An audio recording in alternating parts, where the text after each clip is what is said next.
திருப்பூர் மாவட்டத்தில் 1ஆம் வகுப்பு மாணவர் ஒருவர் கடத்தப்பட்டு மீட்கப்பட்டிருக்கிறார். இது குறித்த தகவல்களை செய்தியாளர் சுரேஷிடம் கேட்கலாம். சுரேஷ், இந்த சம்பவம் எதனால் நடந்தது, எப்படி நடந்தது, விரிவாக சொல்லுங்கள்.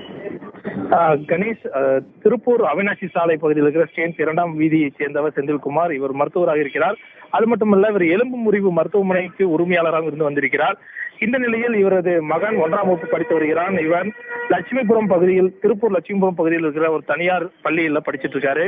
இன்று காலை ஒரு 8:30 மணி அளவுல மர்ம நபர் ஒருவர் பள்ளி அறைக்கே வந்து அந்த மாணவனை கூட்டிட்டு போயிருக்காரு, கடத்திட்டு போயிருக்காரு. பள்ளி ஆசிரியரிடம் செந்தில்குமார், அதாவது மாணவனின் தந்தை மாணவனை அழைத்து வர சொன்னதாக கூறியிருக்கிறார். ஆனால் தந்தையின் அனுமதியின்றி நாங்கள் அனுப்ப முடியாது அப்படின்னு அந்த பள்ளி ஆசிரியை மறுப்பு தெரிவிச்சிருக்காங்க. இருந்த போதிலும் பள்ளி ஆசிரியை கீழே நிர்வாகத்திடம் அனுமதி கேட்டு வருவதாக கீழே சென்ற நிலையில் இந்த மர்ம நபர் என்ன பண்ணியிருக்காரு, அந்த 1ஆம் வகுப்பு மாணவனை அழைத்து இருசக்கர வாகனத்தில் அழைத்து சென்றிருக்கிறார். இந்த காட்சிகள் அனைத்தும் அந்த பள்ளியில் இருக்கிற சிசிடிவி ஃபுட்டேஜ்ல பதிவாயிருக்கிறது. இதன் அடிப்படையில் பள்ளி நிர்வாகம் காவல்துறைக்கு தகவல் தெரிவிக்கிறாங்க.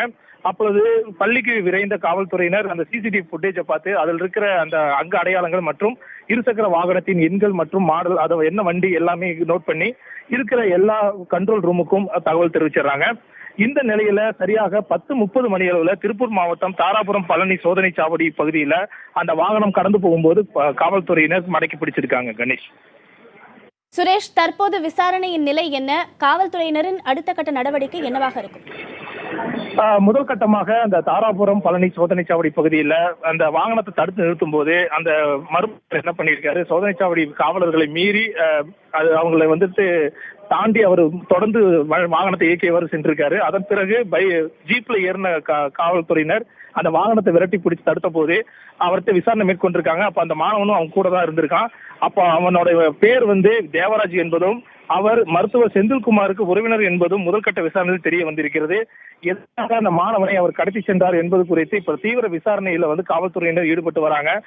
அப்புறம் காவல் நிலையத்தில் வைத்து அவரிடம் முதல்கட்ட விசாரணை முடித்த பிறகு தற்பொழுது மாணவனை கடத்தி சென்ற தேவராஜ் மற்றும் மாணவனை மற்றும் மற்றவர்களை மாநகர காவல்துறையினர் அங்கிருந்து திருப்பூர் காவல் நிலையத்துக்கு அழைத்து வந்து கொண்டிருக்கின்றனர். பத்மபிரியா, அவரிடம் தொடர்ந்து விசாரணை மேற்கொண்ட பிறகுதான் அவர் எதற்காக, என்ன நோக்கத்திற்காக மாணவனை கடத்தினார் என்பது குறித்து தெரிய வரும்.